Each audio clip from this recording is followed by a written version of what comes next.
I'm always standing.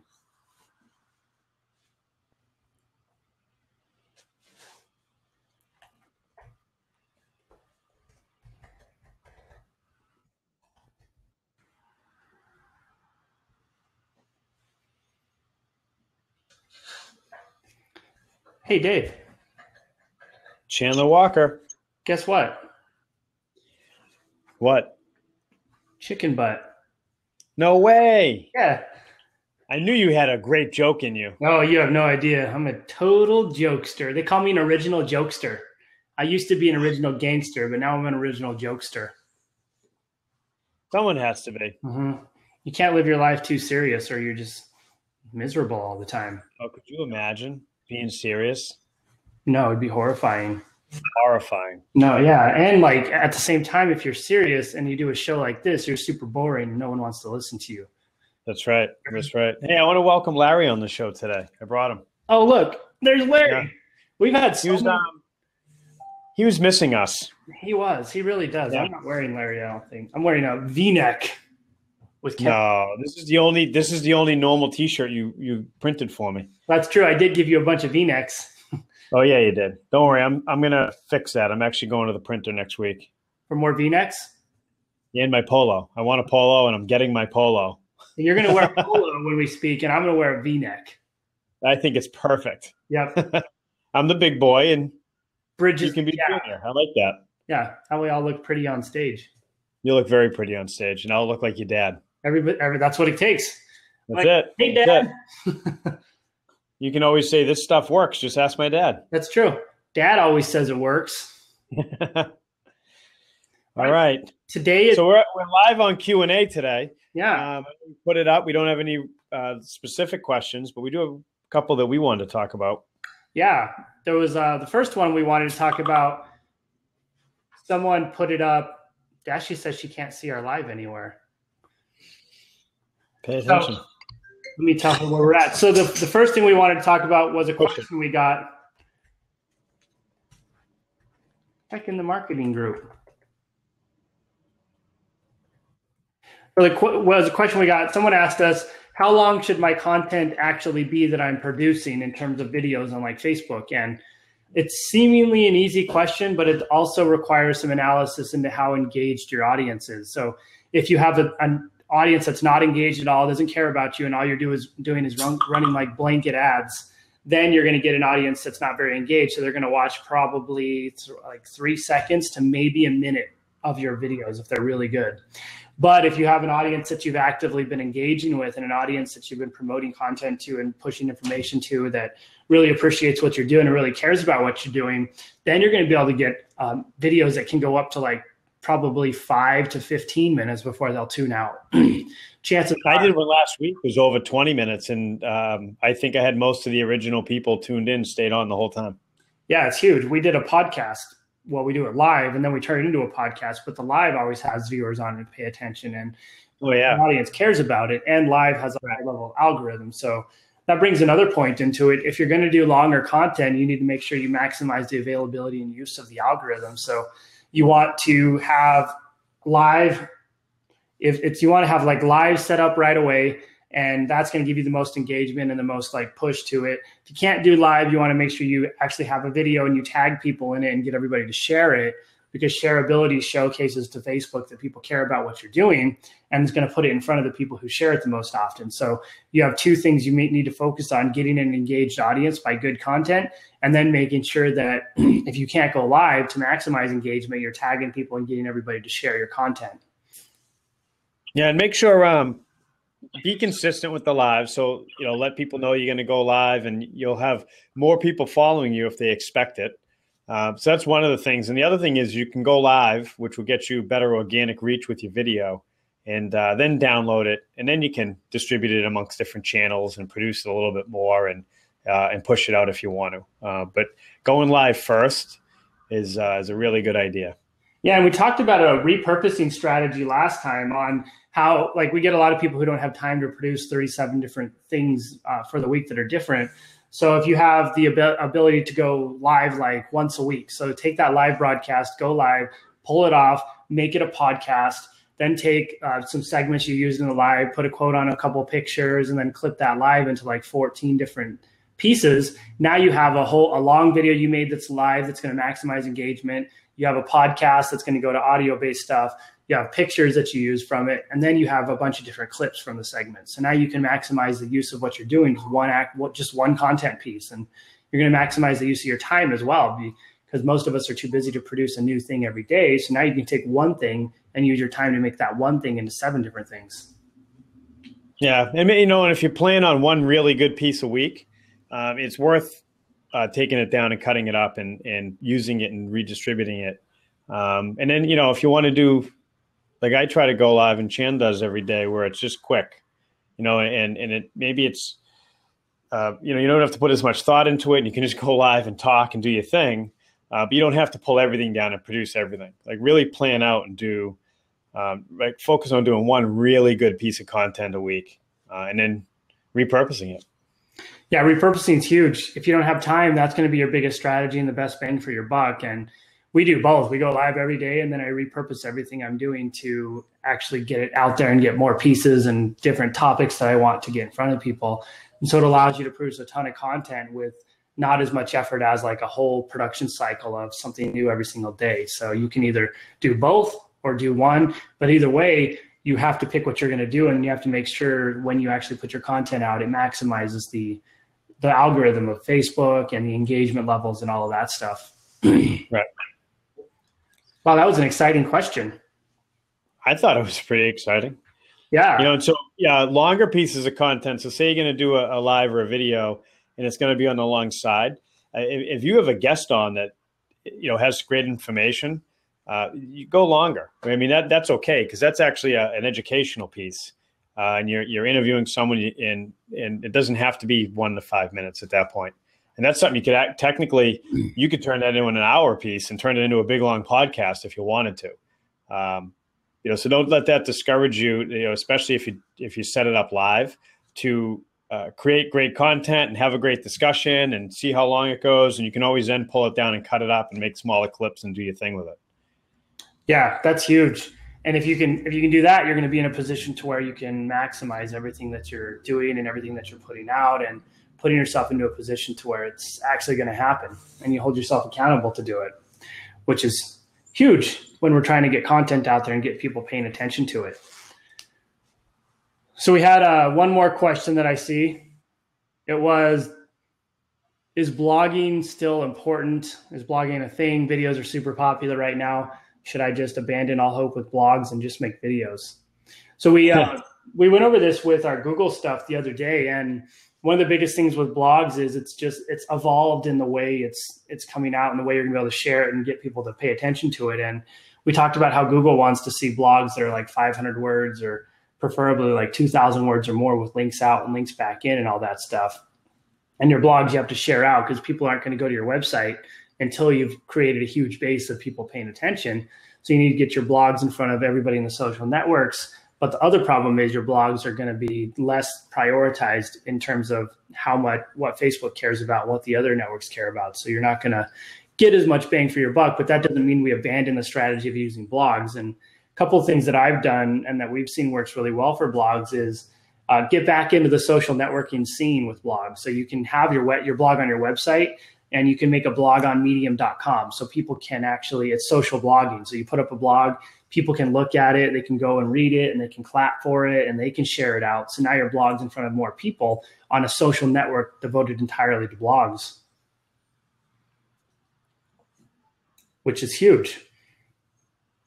The more you can get your blog out there in front of people, and the more people are paying attention to it, the more eyeballs you're going to get back to your website, and the more Google likes that. It's just producing relevant content. So when you have blogs, make sure that you don't want to abandon it. You still want to use it. It still needs to be a piece of your strategy. You just need to prioritize what's going to work best for you. So like we do a lot of videos. We still produce blogs, but it's more videos than blogs. And we find audio-based stuff is huge. So you have a strategy that's going to work across all domains. And so remember, no matter what like Facebook thinks they need right now, it's going to change in the future. So you don't want to abandon what you're doing now in hopes that it's going to help you now, because it might hurt you in the future. You don't know what's going to happen or what's going to change or what's going to blow up. Yeah, just making sure you still have to do everything. So you might put more resources towards one than another or shift it over time. Um, but you're still going to do it all. And something else with the blogs. I mean, the main reason to be putting the blogs up is for Google search. But that, putting up a video on YouTube and tagging that correctly also is the same thing, right? So video and writing blogs have turned into, it's you have to do both, and both give you a benefit and action back at your website. So that comes down to write a blog. Something we were talking about, I think might have been yesterday. We talked so much that I think days turn into days. But when you're doing all the content and you're pushing it, like if you have a good piece of content that you write a blog for, make a video for it, right? And push that out, and vice versa. If you have a really good video that got really good engagement, sit down and write a blog about it, right? So now you don't have to always recreate or come up with new stuff. That's part of the repurposing strategy is just recognize when you do have good content and make sure that it hits all your platforms. Yeah, that's huge. I take all of my videos I take the most popular ones and I turn them into blogs, and it gives me an extra blog for the week. It gives me the ability to just repurpose what I'm doing and maximize my time. So I'm not always writing like a new piece of each week. I can use something that I've already produced to make it into something else. Ooh, look, a question, Dave, from Dashi. How many pieces of content should we have going up each day? How do we stop content from competing each other when we have more than one piece going up? I.e., should we post our blog in the AM, have a marketing piece at 1 p.m., then a picture or something at 3 p.m.? So I think you have to pay attention to how much engagement you're getting in your page. And so if you go from posting one thing a day to like 3 things a day, and all of a sudden you have no engagement, so we need to reevaluate and see if we're flooding people with too much stuff. What I like to say is on your Facebook, especially, and your Instagram, we want to see like at least a 3-hour window between each piece. And so if you have you have to look into your insights and your analytics and say, okay, when are people on? And then pick your top 3 times. And so your top time is your most important piece of content. So you put it out at that time. Then your second time, you put up your next most important piece. And then third time, your third most important piece. So I would say, and if you put 3 up and none of them get engagement, you put too much up and nobody's paying attention to any of it. So you need to reduce it down to 2. And if you put 2 up and it's getting good engagement, stay there. If it's still not, go back down to 1 and see how 1 does. And so you need to pay attention to when people are on and how often they're engaging with the posts and whether or not they like what you're doing. And then you would modify and adjust your strategy. I would say like for a small business with like 10,000 likes or less, you're probably looking at probably 2 pieces at most per day that you're going to want to put out. At most. So something else to look at is how good are you and your team at interacting with those posts that are going up? I mean, if you're just pushing posts out, it's not necessarily getting you the results that you're looking for. You want to make sure that you're letting that post work and you're actually getting in there and communicating with humans and, thanking them and not just pushing the posts and putting another one up on top of it and pushing that. Just lots of content. It can get you a lot of views. And if you're not interacting with it, it actually isn't getting you more business. Yeah, exactly. That's the key. Got to make sure people care about what you're doing.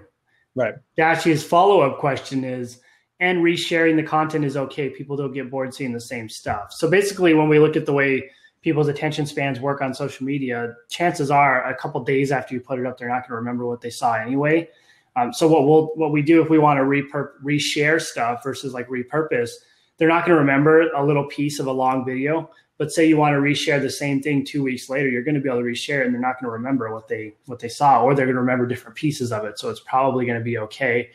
The only thing I've noticed, and I've tested this myself, that doesn't work as well is resharing from reshare platforms. So there's tools like Meet Edgar and CoSchedule and a lot of that stuff, and they'll take your content and reshare it for you. But what I found is the second you start using that stuff, you get 0 engagement on Facebook. So it's something that you don't. So tools, they save you time, but you're going to get a significant reduction in engagement by doing it. So you want to make sure that if you are resharing stuff, you look at your most popular videos, say, okay, this was the best one. In 3 weeks, I'm going to reshare that down the line. And then, okay, now going along, okay, now this is my best piece, and I'm going to reshare that down the line. Remember that when you share it and it's in your feed, it's not all the same people seeing your stuff all the time, right? So the way that all works is something got shared again, and you have a chance of new people seeing it that didn't see it the first time you shared it. Yeah, exactly. So Dashy says, sorry, reshare versus repurpose. Repurpose is on a different platform. So repurpose just, we can take everything that we repurpose and put it on the same platform. So for example, if you run a Facebook Live that's 25 minutes, so you take that Facebook Live, you download it, you turn it into a podcast, put that on your iTunes account. And now that's accessible to people who want to listen to the audio. Then you share the link to the podcast into like your private members group if you have something like that. Or what I'll do is I'll go back into the Facebook Live and I'll put at the top, like, want to listen to the audio version, click the link here. And then they can click and they can download it. And then if I want to maximize the people who are going from the live into the audio broadcast, I'll put a button that says, click the button to go and listen to this audio version if you don't have time for the video. And then at the same time, you can take that video that you downloaded, clip it into 27 pieces. And then I'll usually take each week, I'll put a piece of that up. So over the course of the next 5 weeks, I have one piece from that segment going out. And people aren't going to remember the whole segment. So it's going to work out just fine. And they're going to find a lot of value because you're picking like the most important pieces to use. Yeah, and you can put it in, say, take a 1 minute clip, put it into Instagram. There's your 1 minute clip, and then click link in bio for the whole video, right? So now you're able to then take those pieces and push it through the different platforms. Yeah, exactly. And that's repurposing should be not just on Facebook, but it should be on all your platforms. So I'll take all those pieces. I'll put the clips on YouTube. I'll set them to schedule out on YouTube when I want them to go out. And then I'll take the YouTube link. And if they're too long, I'll link to Twitter. And then I'll link from Instagram into YouTube. And then I'll do videos straight to like Twitter if it's short enough. And then some of the videos will be on Facebook. Usually Facebook, I keep everything exclusively on Facebook just so that I don't have to link out because I know it's going to cost me more money to try to get in front of people. Instagram's algorithm's a little different, so I can put the video up, put the link in bio, get them to YouTube. Twitter's the Wild West, so I can put up 125 different things every day and just link out all the time. Nobody remembers what happens on Twitter. I think I have. Twitter's fair. Yeah, I post so when you look at Twitter, you can post as much as you want. I usually get up at least 9 pieces of content a day on Twitter and go in there and engage and interact with people. Plus, like for Out of the Cave, we have the Periscope that goes live every single day. Almost every single day. So it depends on how much time you want to put into it. And you don't have to use every platform. You just want to use the platforms you're going to get the most bang for your buck out of. And so if we think about the platforms, obviously Facebook is generally going to be our most powerful one because we can run ads, we can build the page, and we can get a lot of people in front of it. What we're seeing with a lot of people we work with is Instagram tends to be the second most powerful one. With YouTube being pretty close as well in terms of like the top 3. And then as we get more into specific niches, we're looking at like Snapchat for when we have a younger population we want to tap into. Twitter tends to be something that works really well for like high school students or something if we're trying to just get chatter going, like customer service it's really good for and all that good stuff. I think from an action item standpoint for everybody, it's very overwhelming. There's so much stuff. So, start small, get one thing that you're going to make sure you do every single week and then get really good at it and then start adding things to it. The biggest thing with social media and your marketing is consistency. So it's better to do one thing extremely well than trying to do it all at once and then falling off and not being consistent. And, I was supposed to get content done today, but I didn't get it done. I just have too much going on, like that stuff. So just make sure you stay consistent with it. So pick one thing, implement it, get good at it, and then add something else on. Right? And then that way you can, first thing's build the habit of actually getting it all done and then get good at it. So you're not just, it's really hard. All this stuff's hard and people struggle with it and it gets overwhelming and then they forget. They're like, I forgot I was supposed to upload that to here. So baby steps. I think the easiest way to start this so you don't overwhelm yourself, because it's easy if you try to share everything everywhere to get overwhelmed and not be able to do it, especially if you can't edit videos very well. Is you need a chart on the wall. Yeah, which is tough. So what I would do is just have a weekly Facebook Live segment that you do. Make it about a 20-minute segment and then just pull that down, put that as a podcast. And now you have a video and an audio segment that go up once a week. And then once you feel like you're capable and have the time, you can start clipping that into pieces and use that on Instagram. And or you can just put a picture up and say link in bio to the new episode. So now you're just taking one piece of content and you're pushing. I would push everybody into the podcast and then use the podcast as your primary vehicle. Even though Facebook Live is your primary vehicle over there, you now have two that you can push everything to. And like Advocate Media on Instagram, every day is a new episode that goes up on Instagram and they link to bio to listen. So use your podcast as your biggest feeder and driver if you don't have a lot of time and you don't know what you're doing. And anybody can make a podcast right now. It's super easy. It doesn't take a lot of time and effort. And you can get it set up within 20 minutes. Easy day. So and if you are trying to set up a podcast, there's probably two platforms you can use. You can get on Libsyn and use that and just upload the audio to there. The other option, and I like using this one quite a bit, is SoundCloud. So you just make a SoundCloud account, start putting all your content on there, share the RSS feed into iTunes and then into Google Play and all the other places. So that way, once you upload it on SoundCloud, it just goes to every single little feed that you need it to go to. So that way you're on iTunes, Google Play, Stitcher, and all the other big ones. Good times. Good stuff, man. Another successful one. I like it. That's all our questions. If you guys have any more, let us know. Otherwise, we'll be back next week for Q&A Friday. Q&A Friday. Q&A all the way. Go. All right, guys, if you have questions for next week, let us know. Post them in the comments. If you're listening to this, shoot us an email, hello@ootcmedia.com, and then we'll respond and answer your questions. And if you're in the Facebook group, post them in there. We'll compile them all and we'll answer them. Until good stuff. Next week, we will be back and ready for action. See ya. Later.